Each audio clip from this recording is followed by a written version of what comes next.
इस देश के अंदर वामपंथी विचारधारा के कुछ कथित लेखकों और कलाकारों ने जिस प्रकार से अब भारत विरोधी स्वर ही, यानी अब भाजपा का नहीं बल्कि भारत विरोधी स्वर ही उठाना शुरू किया है, दुर्भाग्य से उस स्वर के साथ शाहरुख खान जैसे लोगों के भी स्वर मिले हैं। और ये पहली बार नहीं हो रहा है, इससे पहले भी इस प्रकार की हरकतें उनके द्वारा हुई हैं।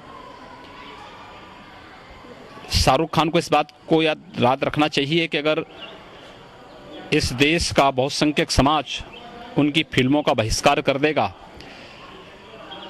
तो एक आम मुसलमान की तरह उनको भी सड़कों पे भटकना पड़ेगा। मुद्दों पर, तथ्यों पर बात होनी चाहिए। भारत के अंतर्राष्ट्रीय छवि को खराब करने की जो अंतर्राष्ट्रीय साजिशें हो रही हैं, उस साजिश से सबको बचना चाहिए। और अगर कोई इस प्रकार की साजिश किसी व्यक्ति या किसी पार्टी को निशाना बनाने के लिए पूरे देश को या बहुसंख्यक समाज को, दुनिया का सबसे सहिष्णु समाज को, ये तो हिंदू समाज है, उस हिंदू समाज को बदनाम करने के लिए कोई इस प्रकार के षड्यंत्रों में शामिल है तो उसकी सामूहिक निंदा होनी चाहिए, उसका सामूहिक बहिष्कार भी होना चाहिए। पाक आतंकी और मुंबई ब्लास्ट का मुख्य आरोपी है हाफिज सईद ने जो है कहा है कि अगर ऐसे लोग शाहरुख खान हो या फिर जो साहित्यकार हैं वो लोग अगर असुरक्षित महसूस कर रहे हैं भारत में तो वो पाकिस्तान आ सकते हैं। निमंत्रण दो, बखूबी जाएं लोग, हम भी इसका स्वागत करेंगे कि ये लोग जाएं।